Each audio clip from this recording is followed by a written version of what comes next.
First, Mark, thanks for doing this for us. Really appreciate you taking the time. Sure. Yeah, absolutely. Definitely. So this is our first Back to Business series, and the idea we had was to get together with a really good customer and kind of talk about the environment, the pandemic, what you've been doing, how you've gotten through it. You know, we're all essential businesses, so we've been working since day one. You know, the middle of March, we went right back to work as distributors, and I think you guys uniquely in Vermont had a kind of pause period there based on the governor's rules there, and then eventually gotten back fully to work. So I guess take us back to the beginning, Mark, when this hit and the governor put in the restrictions for Vermont, kind of how you handled your kind of the shutdown and the initial phase before you were able to get back to work. We got a phone call Friday afternoon. Somebody in our company might have potentially been exposed by somebody who might potentially have coronavirus. We didn't really know what that meant.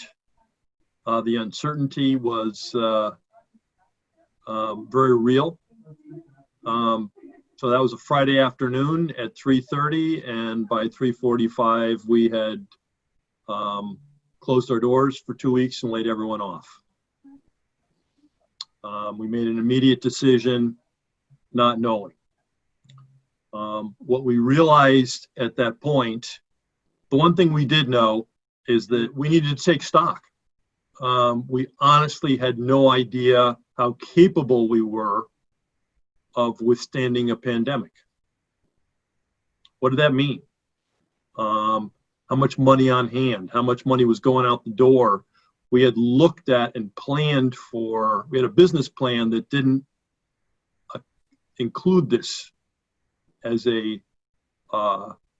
one of the potential options. You're kidding me. You didn't have a pandemic on your list of possibilities? I Mark, should have. I thought you were a sharp businessman. We asked your opinions. You weren't prepped for this? Come on.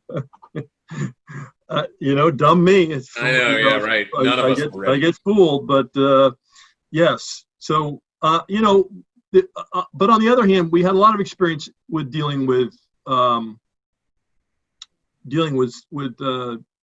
slowdowns and economic downturns. But this was drastically different. You couldn't open your doors. You couldn't walk out. How long were you shut down? 2 weeks. And then did you bring everybody back? No. How'd you come back to business? We came back with one service person. So that was a trial that allowed us to be able to understand how we operate business in the COVID period. So that was the learning period. That was the baby steps, where we had one service tech going out and meeting clients, and how were they going to react? How was our guy going to react? So we learned a lot during that 2 week period. Honestly, the month gave us an opportunity to really find out where we were. That's smart. And be able to come up with some pandemic plans. Meaning, is this it's going to be 2 weeks, then we'll be back. The governor will lift the order. Well, that wasn't the case. So what if it's 2 months? What if it's 6 months? And we made all of those eventualities. And we went to apply for a loan. Unfortunately, the PPP program came along while we were right in process, and that slipped right in. Great. When were you able to actually come back? When did you really feel like business was back and you were able to meet the demand and start to get back to work? Well, we were open for business when the PPP took place, which was middle of April, second, third week of April, but it took a month to get the system rolling. You have all your employees, you have their safety and well-being is really what you're concerned about, and they're concerned about. And you've got, as many employees you have as many different interpretations of what that means. And what their family situations, what their personal situations are, whether they're diabetic or whether they're in their 60s. or whether they have elderly parents at home, or whether they've got a bunch of young kids at home or a new baby. And all those had merit, and they all had ramifications for each employee as they walked forward into this new environment. That's great that you were, I mean, you have to be that you were, but that you were respectful of everybody's needs. We had the same issues here, and you have to be. I mean, it's a safety issue first, especially in the real depths of this when we didn't know which way it was going to go. And you have to be respectful of people. That was one of the things I would ask you, kind of, how did you keep morale up during the lows and as you've come back? But probably just one of the ways was respecting them and letting people kind of take it at their own pace. Yeah. Most people were ready to come back. But honestly, they were concerned. Yep. And how, I get that. How about, would you say, Mark, now that you're back, and it was probably around June when we saw Vermont really flip to get back to full business. How is it now? Business? Yeah. I mean, we've never had so many leads in our life.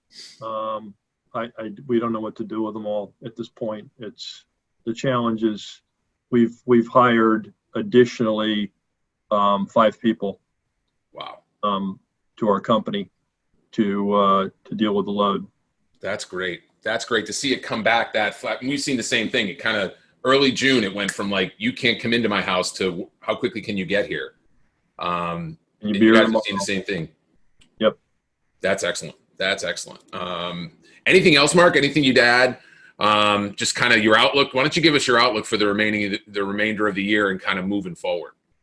Well, I think number one, you've got to do, if there is an opportunity to do business, you have to take advantage of it to the full extent right now, because you really don't have any idea if you're going to be open tomorrow. So you better earn what you can while you can. That's good advice. We feel like we're very fortunate to live in this region that's doing better than most right now.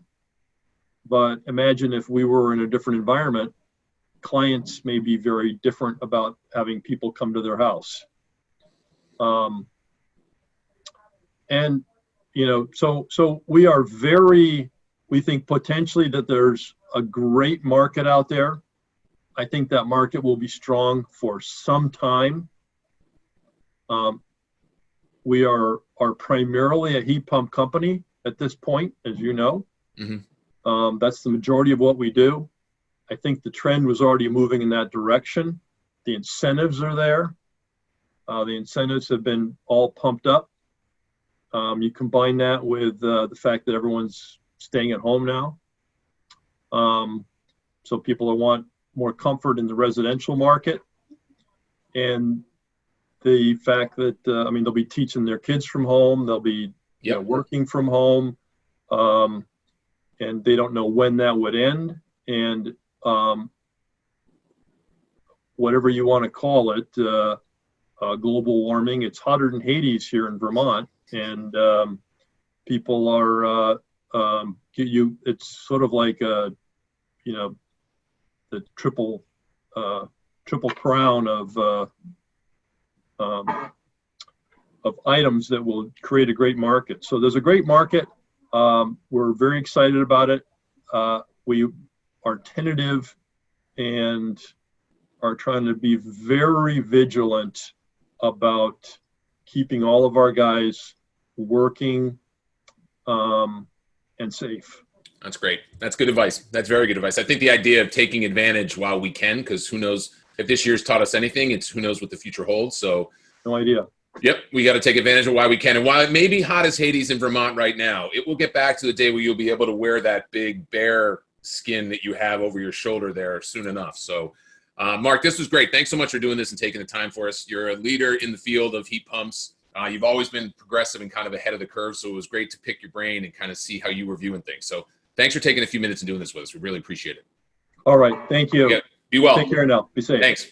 You too. Bye-bye.